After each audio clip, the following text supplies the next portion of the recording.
Selamat pagi siswa-siswi kelas 7. Kembali lagi di pelajaran bahasa Inggris. Sebelum kita melanjutkan materi kita selanjutnya, kita review dulu materi kita minggu lalu, yaitu subjective pronouns dan objective pronouns. Apa itu subjective pronouns? Subjective pronouns adalah kata ganti yang digunakan untuk mengganti kata benda yang menjadi subjek di dalam kalimat. Ini biasanya terletak sebelum verb atau kata kerja. Ya, kita lihat di sini contohnya. We play basketball together. Play di sini merupakan kata kerja atau verb. Nah, di depan verb ini, di depan play ada kata we. We di sini adalah subjective pronouns. Gunanya apa sih subjective pronouns? Subjective pronouns itu digunakan untuk menghindari pengulangan kata. Contohnya, pengulangan kata dari nama seorang subjek. Dari nama subjek. Kita lihat di sini. Maria is a student. Maria always studies after school. Di sini terjadi pengulangan subjek Maria dan Maria. Maka kita harus mengganti kata Maria yang di kalimat kedua menggunakan subjective pronouns. Kita lihat contohnya setelah diganti. Maria is a student. She always studies after school. Jadi, untuk subjek yang sama, misalnya seperti ini, untuk subjek yang sama, kita ganti subjek yang kedua menggunakan subjective pronouns. Seperti itu. Kita lanjut ke objective pronouns. Apa itu objective pronouns? Objective pronouns itu adalah kata ganti sebagai objek atau pelengkap sebuah kalimat. Letaknya ada setelah verb atau kata kerja atau preposition. Apa itu preposition? Preposition itu seperti for, at, in, on, with, without, from, dan sebagainya. Jadi objective pronoun itu adalah kata ganti untuk objek, ya. Terletaknya setelah untuk objective pronoun pasti letaknya setelah kata kerja atau setelah preposition. Seperti ini contohnya. He always buys us meal for lunch. Di sini kita lihat he adalah subjective pronoun, buys adalah kata kerja atau verb. Nah, setelah verb maka ada objective pronouns. Ya, terus contoh yang kedua. I want to study English with him. I adalah subjective pronoun. Want to study itu merupakan verb. English di sini, kita pakai English di sini sebagai objek, tidak diganti oleh objective pronoun. Lalu ada preposition with. Setelah preposition kita baru menggunakan objective pronoun. Ya.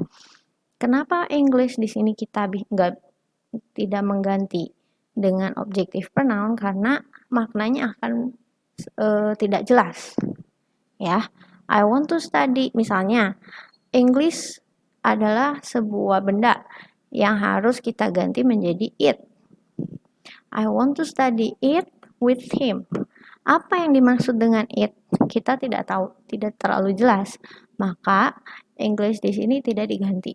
Ya. Oke, kita lanjut. Oke, materi kita minggu ini masih tetap personal pronouns. Tapi kalau minggu lalu kita belajar subjek dan objective pronouns, minggu ini kita akan mempelajari possessive adjective dan possessive pronouns. Miss Joan, kenapa di sini ada 4? Tadi kan Miss Joan bilang kalau personal pronouns itu hanya ada 3. Kenapa di sini ada 4? Nah, kita lihat di sini possessive adjective ini bukan sebuah pronoun, bukan kata ganti. Jadi apa itu possessive adjective.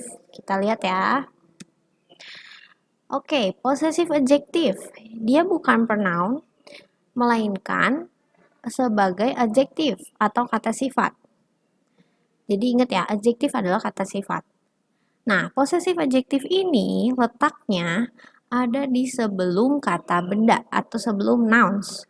Kata benda itu apa? Kata benda itu misalnya buku, manusia, nama orang, itu adalah kata benda. Ya. Di sini contohnya ada house. Di sini bendanya adalah house. Ada school. Nah, gunanya possessive adjective adalah menjelaskan atau menerangkan si benda tersebut. Ya, jadi di sini house, ada school. Nah, dijelaskan dengan possessive adjective, yaitu kepunyaan. Kepunyaan, kata sifat dari kepunyaan. Jadi, ada my house. My house artinya apa?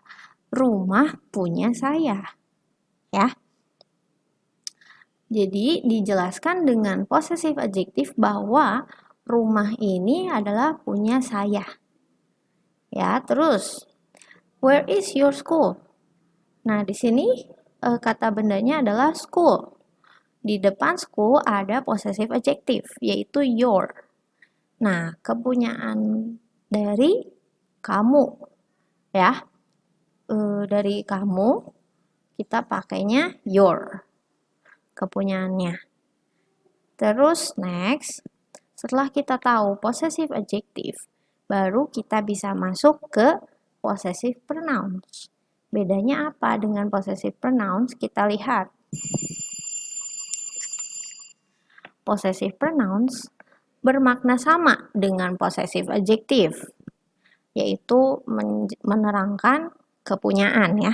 Punyanya siapa? Punyaku, punyamu, punya dia, punya mereka, itu gunanya. Namun berbeda di dalam struktur atau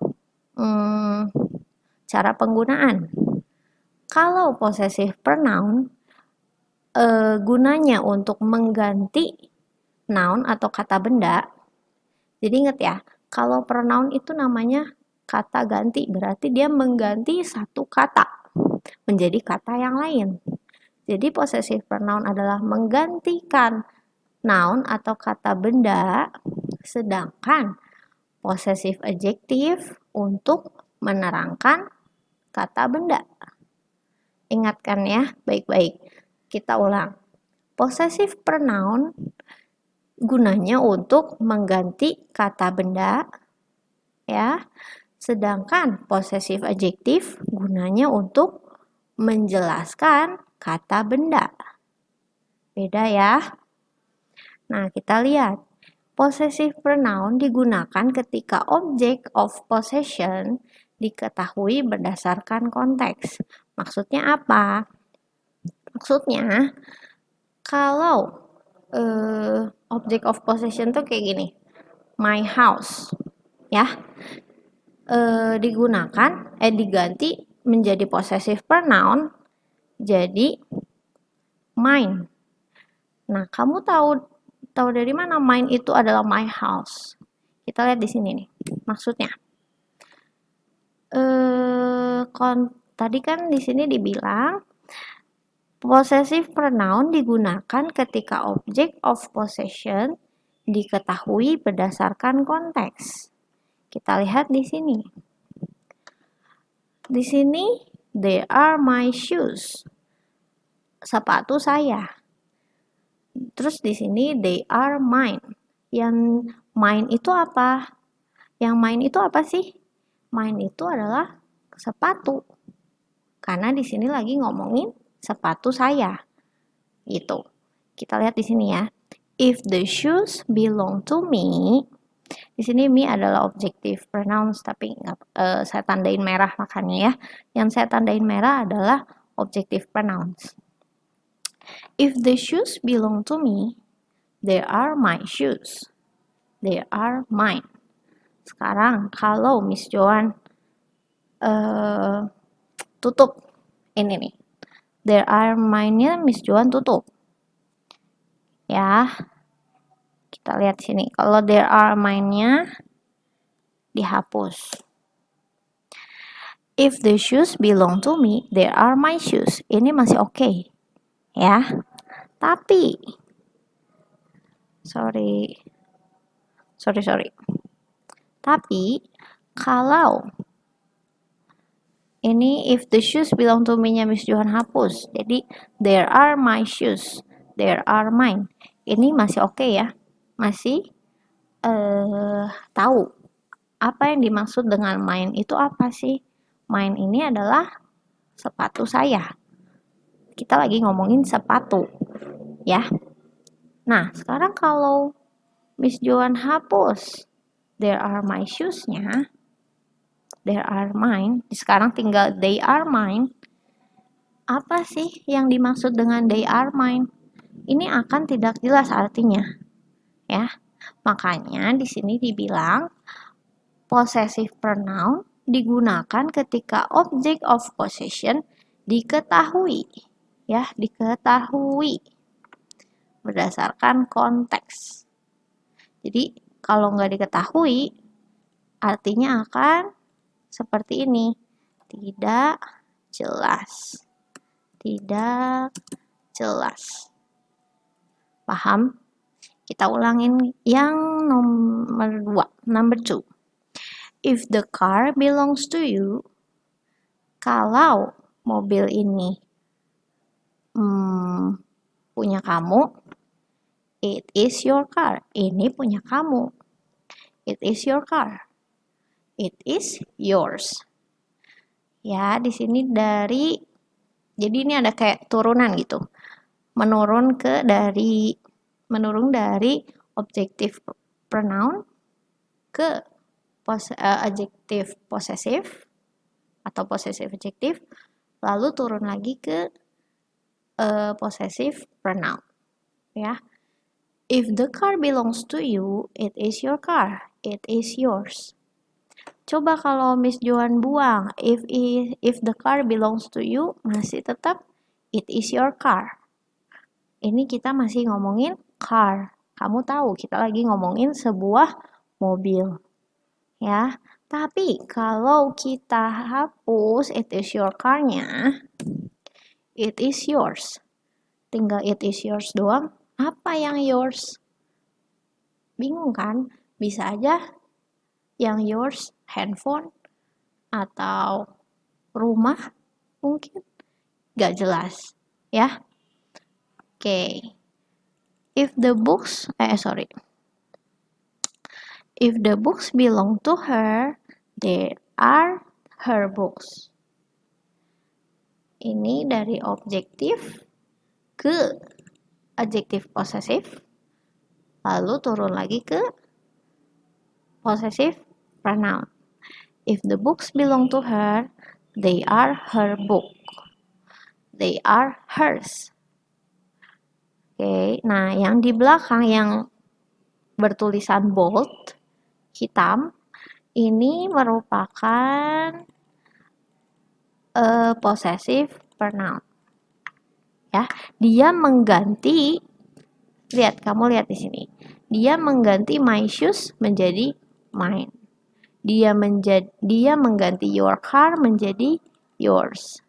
Dia mengganti her books menjadi hers. Mengganti his pencil menjadi his. Mengganti our food menjadi ours. Mengganti their house menjadi theirs.